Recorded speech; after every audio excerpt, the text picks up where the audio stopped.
আজিৰ পৰা গুৱাহাটীৰ ৰয়েল গ্লোবেল বিশ্ববিদ্যালয়ত অনুষ্ঠিত হৈছে ত্ৰয়োদশ eastern Himalayan natural mix forum 2025। দুদিনীয়াকৈ চলিবলগীয়া এই সমাৱেশত দেশ বিদেশৰ গৱেষক, কূটনীতিবিদ, উদ্যোগী আৰু ছাত্ৰ ছাত্ৰীয়ে কৰিছে অংশগ্ৰহণ। এই ফৰামত পূব হিমালয়ক বিশ্ব জলবায়ুৰ কেন্দ্ৰবিন্দু হিচাপে স্থান দিয়াৰ বাবে সামূহিক আহ্বানো জনোৱা হৈছে। বালিপৰা ফাউণ্ডেশ্যন, ৰয়েল গ্লোবেল বিশ্ববিদ্যালয়, IIT গুৱাহাটী, গুৱাহাটী বিশ্ববিদ্যালয় আৰু কটন বিশ্ববিদ্যালয়ে আয়োজন কৰিছে এই ফৰাম।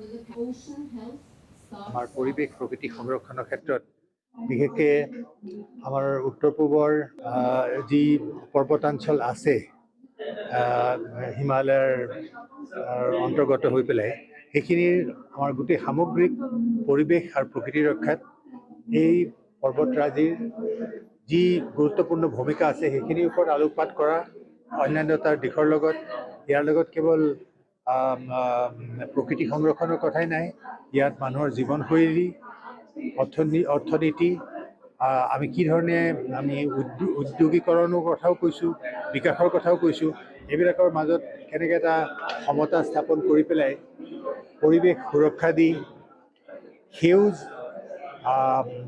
উদ্যোগীকৰণ, গ্ৰীণ ইণ্ডাষ্ট্ৰিয়েলাইজেশ্যন এইবিলাকৰ কেনেকৈ আমি পৰিকল্পনা কৰিব পাৰোঁ ইত্যাদি বিভিন্ন দিশৰ ওপৰত আজি দুদিন এনেকৈ ইয়াত আলোচনা হ'ব। ৰয়েল গ্লোবেল ইউনিভাৰ্চিটিৰ লগতে IIT গুৱাহাটী, কটন বিশ্ববিদ্যালয় আৰু গুৱাহাটী বিশ্ববিদ্যালয়তো সমান্তৰালভাৱে বিভিন্ন বিশিষ্ট লোকসকলৰ মাজত আলোচনা বিলোচনা চলি আছে। আমাৰ ৰয়েলতো আজি আৰম্ভ হৈ গৈছে।